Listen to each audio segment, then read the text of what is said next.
আসলে অনেক দিন আগের থেকে নিজের একটা স্বপ্ন থেকেই এই অ্যাপসটা মূলত তৈরি করা। আর আমি প্রযুক্তির মাধ্যমে মানুষের সেবা কিভাবে দেওয়া যায় এই চিন্তাধারা আমার মাথায় আসে। তো এই চিন্তাধারা থেকেই আমি মূলত আমাদের জেলা গোপালগঞ্জ জেলা নিয়ে আমি একটা অ্যাপস তৈরি করছি। অ্যাপসটার নাম গোপালগঞ্জ সেবা সহায়ক অ্যাপস।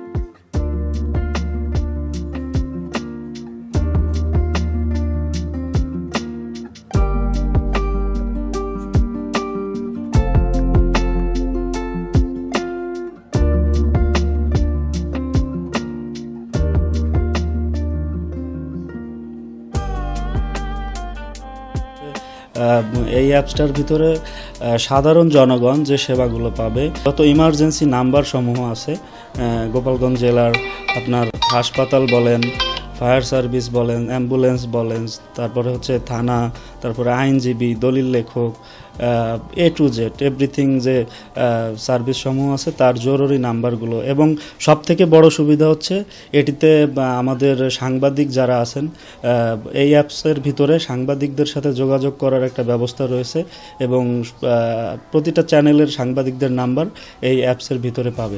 অনেক ক্ষেত্রে দেখা যায় যে সাংবাদিকদের নাম্বার এটা পাওয়া যায় না বা পাওয়া খুব কষ্টসাধ্য হয়ে যায়। তো আমি ওইখান থেকে চিন্তা করছি যে আমার একটা অ্যাপসে ঢুকলে মানুষের যে জরুরি সেবাগুলো এক ক্লিকেই যাতে পেতে পারে। তো এইটা থেকেই আমার মূলত এটা করা।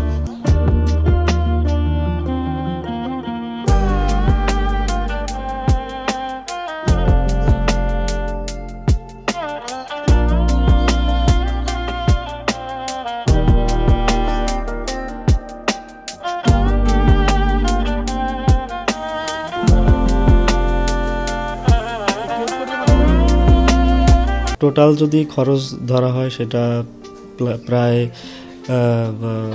1,50,000 প্লাস হবে, 1 লাখের কাছাকাছি।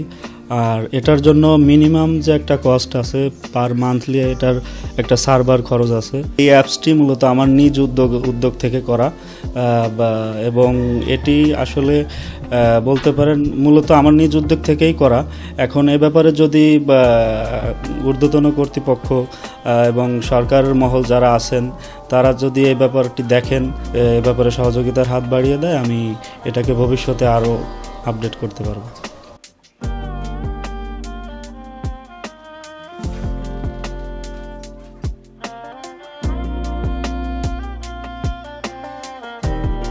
আমাদের এলাকার ছেলে বাপ্পি, সে আসলে সম্পর্কে আমাদের ভাতিজা হয়, অনেক ভালো ছেলে। সে একটা অ্যাপস তৈরি করছে।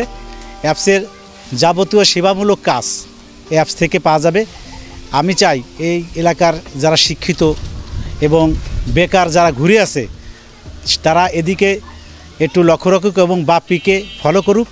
ইনশাল্লাহ দেখা যাচ্ছে কিছুটা হলেও তার দারিদ্র্য বিমোচন হবে।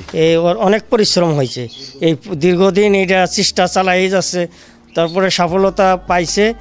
এখন যদি সরকার যদি এর আর্থিক দিক একটু সহযোগিতা করে, অনেক দূর আগে যেতে পারবে।